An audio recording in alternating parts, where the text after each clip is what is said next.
আসসালামু আলাইকুম প্রিয় শিক্ষার্থীরা, সবাইকে স্বাগতম জানাচ্ছি আজকের নতুন আরো একটি ভিডিওতে। আজকে আমরা আলোচনা করব নবম দশম শ্রেণীর গণিত বইয়ের আমাদের যে 16 অধ্যায় আছে সেই পরিমিতির আমরা একটা প্রশ্ন সমাধান করছি।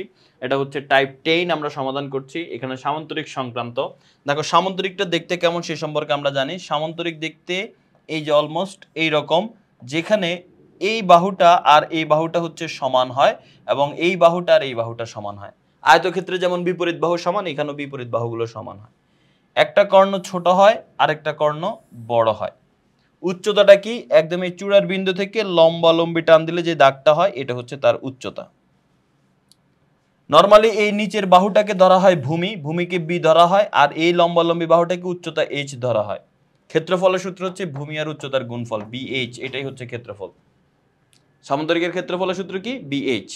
এখন প্রথমেই দেখো সামান্তরিকের ভূমি দেওয়া আছে, মানে বি এর মান দেওয়া আছে, আর উচ্চতা দেওয়া আছে 12। তাহলে ক্ষেত্রফল কত? ওই যে ভূমি মানে বি আর ক্ষেত্র উচ্চতা মানে এইচ, তাহলে বি আর এইচ দেওয়া আছে, তাহলে ক্ষেত্রফল হবে এই দুইটার গুণফল। 12 আর 12 গুণ করলে কত হয়? 144। তার মানে অ্যান্সার হচ্ছে গ। পরবর্তী প্রশ্ন, এখানে আমাদের একটা চিত্র দিয়ে বলতেছে এই পুরো সামান্তরিকের ক্ষেত্রফল কত। একটা কথা মনে রাখবা, সামান্তরিকের যে কোনো একটা কর্ণ সামান্তরিককে সমান দুই ভাগে ভাগ করে। তাহলে আমি যদি এখানে একটা কর্ণ অঙ্কন করি, অঙ্কন করার সাথে সাথে এটা দুই ভাগে, সমান দুই ভাগে ভাগ হয়েছে। এখানে এটা যতটুক, এই অংশটাও ততটুক। যাই হোক, আমরা এই চিত্রটা যদি আঁকি, এখানে হচ্ছে 8, এখানে 10, আর এই কোণটা 45 দেওয়া আছে। এখন তুমি এই ত্রিভুজটার কথা একটু চিন্তা করো। এই ত্রিভুজটা কি? এটা একটা ত্রিভুজ না? এই ত্রিভুজটার ক্ষেত্রফলটা আমরা নির্ণয় করব। এই ত্রিভুজটার ক্ষেত্রফল আমরা নির্ণয় করব। তো কিভাবে? আমরা শুধু এই অংশটার ক্ষেত্রফল নির্ণয় করি।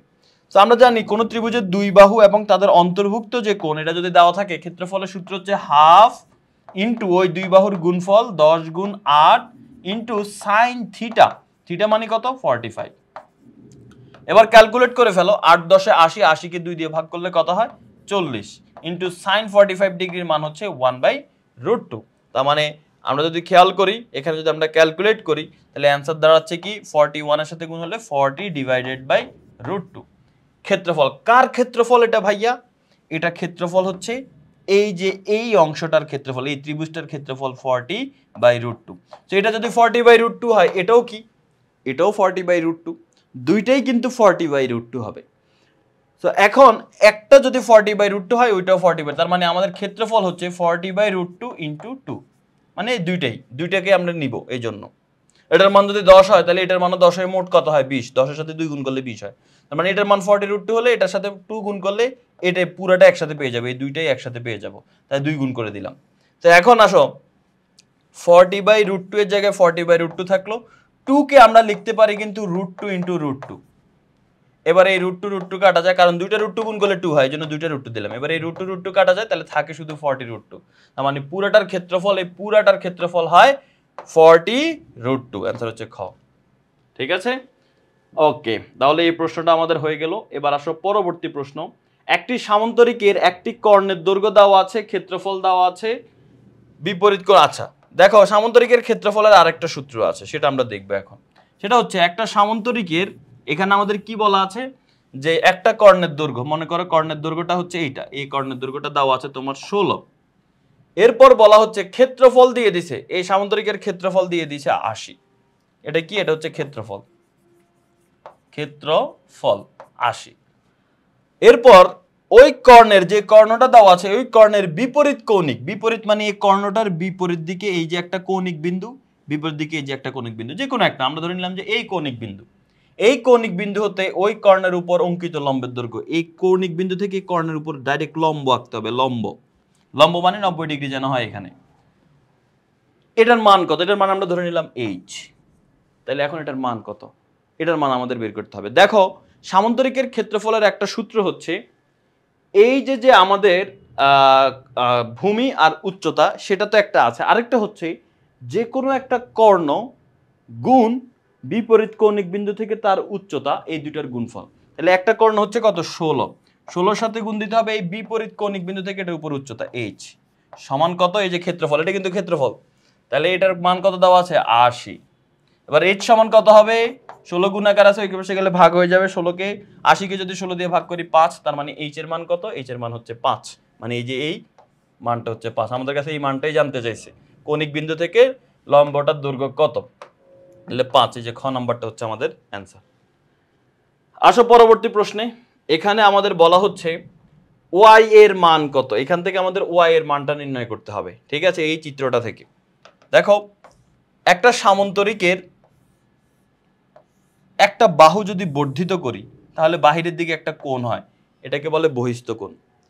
তো কোনো সামান্তরিকের বহিস্থ কোণ এবং তার সাথে যেই কোণ আছে সেটার বিপরীত কোণ, ভালো করে শোনো, কোনো সামান্তরিকের একটা বহিস্থ কোণ এবং ওই বহিস্থ কোণের সাথে যেই কোণ আছে সেটার বিপরীত কোণ। তাহলে দুইটা কোণ কি কি?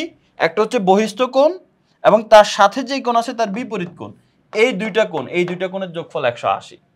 তার মানে এই কোণটা আর এই কোণটা, এই দুইটার যোগফল কি হবে? 180। তার মানে এই কোণটা হচ্ছে 3y + 8 আর এই কোণটা হচ্ছে 2y + 7। দুইটাকে যোগ করলে 180 হবে। 3y আর 2y যোগ করলে হবে 5y, 8 আর 7 যোগ করলে হবে 15, ওই পাশে হচ্ছে 180। তাহলে 5y সমান কি হবে? 15 ওই পাশে গেলে বিয়োগ হয়ে যাবে। 180 থেকে 15 যদি আমরা বিয়োগ করি তাহলে কত হবে? 180 থেকে 15 বিয়োগ করলে আমাদের হয় 165। এবার y সমান কত হবে? 5 গুণ আকারে আছে, ওই পাশে গেলে ভাগ হয়ে যাবে। 5 গুণ আকারে আছে, 165 কে 5 দিয়ে ভাগ করলে হবে 33। তার মানে y এর মান হচ্ছে 33।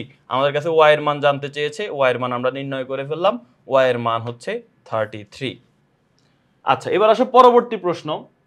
পরবর্তী প্রশ্নে বলা হচ্ছে, এই যে এই চিত্রটাই দেওয়া আছে, প্রশ্নটাতে আমরা যদি যাই, বলা হচ্ছে এই সামান্তরিকটার পরিসীমা কত।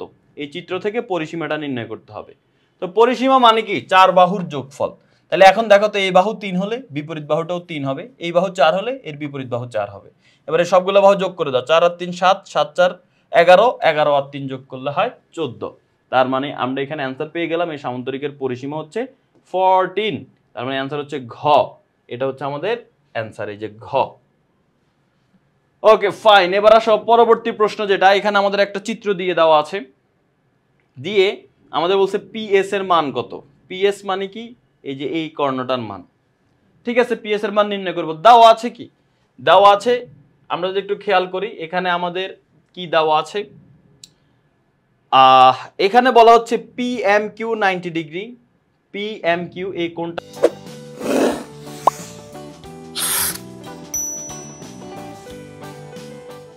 মান বলা হচ্ছে 90 ডিগ্রি। এই যে PMQ এই কোণটা হচ্ছে 90 ডিগ্রি, ঠিক আছে? আচ্ছা, বুঝলাম যে এই কোণটা হচ্ছে 90 ডিগ্রি, এই কোণটা 90 ডিগ্রি। আচ্ছা, আর বলা হচ্ছে PQ হচ্ছে 5 এবং MQ 4। PQ 5, MQ 4। এটা হচ্ছে 5 আর এটা হচ্ছে 4। এই যে এটা হচ্ছে 4 আর এটা হচ্ছে 5। তোমার কাছে জানতে চেয়েছে এই পিএস পুরাটা। তো পিএস পুরাটা আমরা নির্ণয় করব, তার আগে তুমি ভাই এই প্রাইম মিনিস্টারটা নির্ণয় করো, পিএম, ঠিক আছে? পিএমটা আমরা নির্ণয় করি। সো পিএম আমরা নির্ণয় করব, ঠিক আছে? কিভাবে নির্ণয় করব? দেখো, এটা একটা সমকোণী ত্রিভুজ। সমকোণী, যেহেতু এটা 90 ডিগ্রি, এটা সমকোণী ত্রিভুজ। এটার বিপরীত বাহু 5, এই 5 হচ্ছে অতিভুজ। আর এটা ভূমি, এটা লম্ব, বা এটা লম্ব এটা ভূমি। লম্ব ভূমিতে কোনো সমস্যা নেই, বাট অতিভুজ ঠিক রাখতে হবে। 90 ডিগ্রি বিপরীত বাহু, এটা অতিভুজ। সো আমরা জানি লম্ব বের করার সূত্র হচ্ছে √ অতিভুজ স্কয়ার মাইনাস ভূমি স্কয়ার। তাহলে 5 × 5 = 25, 25 থেকে 4 স্কয়ার বিয়োগ করলে 16, 25 থেকে 16 বিয়োগ করলে হয় 9, 9 কে রুট করলে হয় 3। তার মানে পিএম এর মান হচ্ছে 3। সো পিএম যদি 3 হয় তাহলে এই পুরাটা কত হবে? এটাও 3, 3 আর 3 মিলে হবে পুরাটা হবে 6। তার মানে পিএস এর মান টোটাল কত? পিএস এর মান হচ্ছে 3 আর 3 মিলে 6। তার মানে অ্যান্সার কি? এই পিএস এর মান জানতে চেয়েছে, পিএস এর মান হচ্ছে আমাদের 6। এবার আমাদের কাছে ক্ষেত্রফল জানতে যাচ্ছে, পিএস PQSR এর ক্ষেত্রফল, অর্থাৎ পুরোটার ক্ষেত্রফল জানতে যাচ্ছে, ঠিক আছে? এই পুরোটার ক্ষেত্রফল জানতে যাচ্ছে। খুবই সহজে আমরা এটা নির্ণয় করতে পারি। দেখো, কয়েকভাবে করা যায়। প্রথমে আমরা যদি একটু খেয়াল করি, আমরা তো এটার মান 3 বের করছি, তাই না? এই যে পিএম এর মান তো 3 বের করছি। এখন তুমি যদি একটা জিনিস খেয়াল করো ভাইয়া, পিএম এর মান যদি 3 হয় তাহলে এটা তো একটা সমকোণী ত্রিভুজ। সমকোণী ত্রিভুজের এটা হচ্ছে ভূমি, এটা হচ্ছে উচ্চতা বা লম্ব, লম্বটাকে উচ্চতা ধরা হয়। তার মানে সমকোণী ত্রিভুজের ক্ষেত্রফল, এই ত্রিভুজটার ক্ষেত্রফল তুমি আমাকে বলো কত? সমকোণী ত্রিভুজের ক্ষেত্রফল হচ্ছে ½ × ভূমি গুণ উচ্চতা। ভূমি হচ্ছে 4 আর উচ্চতা হচ্ছে 3। মনে রাখবা সমকোণী ত্রিভুজের অতিভুজ ছাড়া বাকি দুইটা হচ্ছে ভূমি আর উচ্চতা। তুমি যে কোনোটাকে, এটা 3 কে ভূমি ধরে 4 কে উচ্চতা ধরতে পারো, একই কথা। আচ্ছা, তাহলে ক্ষেত্রফল কত হয়? 3 4 12, 12 কে 2 দিয়ে ভাগ করলে 6। তার মানে এই ত্রিভুজটার ক্ষেত্রফল হচ্ছে 6। এখন তুমি বলো তো এই ত্রিভুজের মতো সমান কয়টা ত্রিভুজ আছে? 4টা ত্রিভুজ টোটাল, 1টা 2টা 3টা 4টা। তাহলে কয়টা 6? 4টা 6। এটার ক্ষেত্রফল 6, এটার ক্ষেত্রফল 6, 6 6 12, 3 6 18, 18 আর 6 মিলে হয় 24। তার মানে এই পুরা 4টা ত্রিভুজ যোগ করলে, ক্ষেত্রফল যোগ করলে 24 হয়। আর 4টা ত্রিভুজ মিলেই কিন্তু এই সামান্তরিকটা, তার মানে এটা হচ্ছে 24। ঠিক আছে, এই পুরা সামান্তরিকের ক্ষেত্রফল কি হবে? পুরো এই পি কিউ এস আর এর ক্ষেত্রফল হবে 24। ঠিক আছে, আচ্ছা তাহলে অ্যান্সার কি? এটার ক্ষেত্রফল হচ্ছে 24। এই যে খ নাম্বারটা হচ্ছে এটার অ্যান্সার। ঠিক আছে, খ নাম্বারটা এটার অ্যান্সার। ওকে ফাইন, এবার আসো 36 নাম্বার প্রশ্নে। 36 নাম্বার প্রশ্নে আমাদের বলা হচ্ছে একটি সামান্তরিকের সন্নিহিত বাহুদ্বয় 5 একক ও 3 একক। সন্নিহিত বাহুদ্বয় কি কি দেওয়া আছে? 5 আর 3। মধ্যবর্তী কোণ 60 ডিগ্রি হলে উচ্চতা কত? আচ্ছা, সামান্তরিকের সন্নিহিত বাহুদ্বয়, সন্নিহিত বাহুদ্বয় মানে একটা সামান্তরিক আমি অঙ্কন করলাম, এই সামান্তরিকের সন্নিহিত বাহুদ্বয় মানে এই যে এই বাহুটা হচ্ছে 5, এই বাহুটা হচ্ছে 3। এখন বলতেছে এদের মধ্যবর্তী কোণ, এই দুইটার মধ্যবর্তী কোণ দেওয়া আছে হচ্ছে 60 ডিগ্রি। কত? 60 ডিগ্রি। এখন বলতে সামান্তরিকটির উচ্চতা, উচ্চতাটা মানে কি? উচ্চতাটা মানে হচ্ছে এই যে শীর্ষবিন্দু থেকে এই যে এইটা, এই এইচ এর মানটা কতটা নির্ণয় করতে হবে। প্রথমে আমরা এক কাজ করি, সেটা হচ্ছে এখানে আমরা একটা কর্ণ অঙ্কন করে ফেলি। এই যে দেখো, এটা কি সামান্তরিকের একটা কর্ণ না? কর্ণ, সামান্তরিকের এটা কিন্তু একটা কর্ণ। সো কর্ণ হলে দেখো, এখন যদি তুমি শুধু এটুক জিনিসে এই পুরা লাল ত্রিভুজটার দিকে তাকাও, এই যে এ বি সি, ঠিক আছে? সো তুমি যদি এই এবিসি ত্রিভুজের দিকে তাকাও, এবিসি ত্রিভুজের ক্ষেত্রফল কি বলো তো ভাই? এবিসি ত্রিভুজের ক্ষেত্রফল হচ্ছে কি কি দেওয়া আছে? এই যে এক বাহু, এই যে আরেক বাহু এবং তাদের মধ্যবর্তী কোণ। তাহলে এই ত্রিভুজের ক্ষেত্রফল হচ্ছে দুই বাহু আর তাদের মধ্যবর্তী কোণ দেওয়া থাকলে ক্ষেত্রফলের সূত্র হচ্ছে হাফ ইন্টু ওই দুই বাহুর গুণফল 3 আর 5 এর গুণফল ইন্টু সাইন থিটা। থিটার মান কত? থিটার মান হচ্ছে 60, সাইন 60 ডিগ্রি। তাহলে হাফ ইন্টু 3 আর 5 গুণ করলে হয় 15, সাইন 60 ডিগ্রির মান হচ্ছে √3/2। এবার এখানে আমরা ক্যালকুলেট করে ফেলি। ঠিক আছে, ক্যালকুলেট কিভাবে করব? ক্যালকুলেট করব, আচ্ছা ক্যালকুলেট না করে আমরা ভগ্নাংশে না নিয়ে এভাবেই রাখি। 15 আর √3 গুণ দিলে হবে 15√3, আর নিচে 2 আর 2 গুণ দিলে হবে 4। তার মানে আমরা বুঝতে পারলাম এই ত্রিভুজটার ক্ষেত্রফল কত? এই ত্রিভুজটার ক্ষেত্রফল হচ্ছে 15√3/4। সোজা হিসাবে এই ত্রিভুজটার ক্ষেত্রফল কি? 15√3/4। এই যে দেখো, উপরে 15 আর √3 গুণ দিলাম, 15√3, নিচে 2 2 4। আচ্ছা, তাহলে আমি এই ত্রিভুজের ক্ষেত্রফল পাইলাম 15√3/4। এখন এই ত্রিভুজের আরেকটাও তো ক্ষেত্রফল, ত্রিভুজের আরেকটা ক্ষেত্রফলের আরেকটা সূত্র আছে, হাফ ইন্টু ভূমি গুণ উচ্চতা। তাহলে আমরা সেই সূত্রটা এখন লিখিত দেখি। হাফ ইন্টু ভূমি, ভাইয়া ভূমি কোনটা দেখো তো? এই ত্রিভুজের ভূমি কি এটা না? বিসি না? মান কত? 5। তাহলে হাফ ইন্টু ভূমি গুণ উচ্চতা। উচ্চতা কত দেওয়া আছে ভাইয়া? উচ্চতা হচ্ছে এইটা, এটা হচ্ছে এইচ দেওয়া আছে। তাহলে ভূমি গুণ উচ্চতা হচ্ছে এইচ। এই ক্ষেত্রফল, ক্ষেত্রফলের সূত্র কি হবে?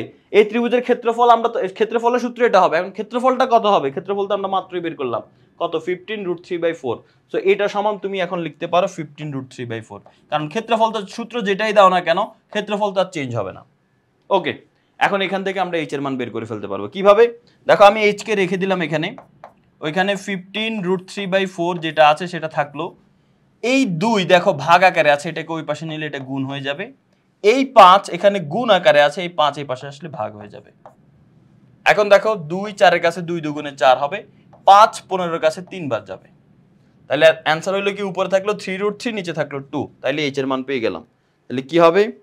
3√3, এটাকে ভাগ করব আমরা 2 দিয়ে, তাহলে কত হয় অ্যান্সার? 2.59। আচ্ছা, 3√3/2, এটা তো অপশনেই আছে মনে হয়, এই যে খ নাম্বারটা। ঠিক আছে, অ্যান্সার কি? অ্যান্সার হচ্ছে এই যে খ নাম্বারটা, অপশনেই আছে সরাসরি, ভগ্নাংশে নেওয়ার দরকার নেই, মানে দশমিকে আনার দরকার নেই। সো অ্যান্সার হচ্ছে 76, অ্যান্সার হচ্ছে খ। তো আশা করি বুঝতে পেরেছো এটা আমরা কিভাবে সমাধান করেছি। সো পরবর্তীতে টাইপ 11 অর্থাৎ আমাদের 16.3 যেটা বৃত্ত সংক্রান্ত, সেটা নিয়ে আলোচনা করব। সবাই ভালো থাকো, আজকের ভিডিও এখানেই শেষ। আল্লাহ হাফেজ, আসসালামু আলাইকুম।